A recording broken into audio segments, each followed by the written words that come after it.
So when God desired to show more convincingly to the heirs of the promise the unchangeable character of his purpose, he guaranteed it with an oath, so that by two unchangeable things, in which it is impossible for God to lie, we who have fled for refuge might have strong encouragement to hold fast to the hope set before us. We have this as a sure and steadfast anchor of the soul, a hope that enters into the inner place behind the curtain, where Jesus has gone as a forerunner on our behalf, having become a high priest forever after the order of Melchizedek.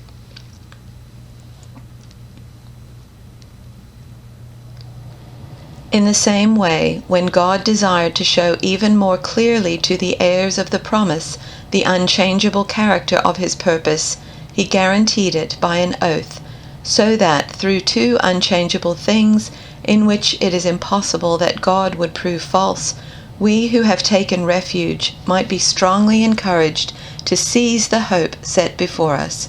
We have this hope, a sure and steadfast anchor of the soul, a hope that enters the inner shrine behind the curtain, where Jesus, a forerunner on our behalf, has entered, having become a high priest forever, according to the order of Melchizedek.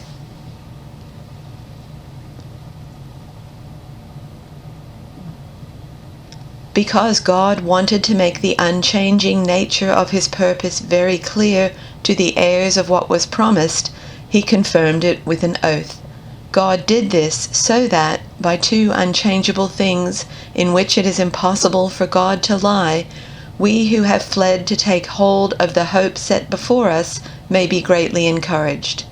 We have this hope as an anchor for the soul, firm and secure.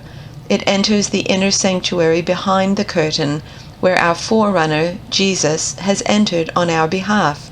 He has become a high priest forever, in the order of Melchizedek.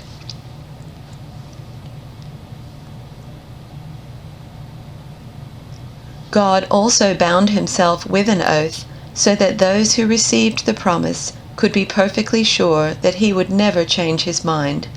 So God has given both his promise and his oath. These two things are unchangeable, because it is impossible for God to lie.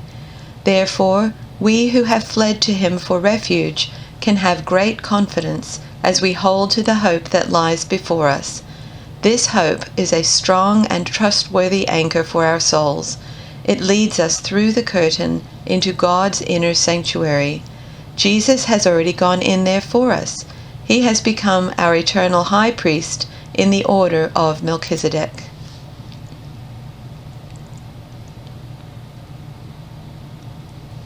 When God wanted to guarantee his promises, he gave his word, a rock-solid guarantee. God can't break his word, and because his word cannot change, the promise is likewise unchangeable. We who have run for our very lives to God have every reason to grab the promised hope with both hands and never let go. It's an unbreakable spiritual lifeline, reaching past all appearances right to the very presence of God, where Jesus, running on ahead of us, has taken up his permanent post as high priest for us in the order of Melchizedek.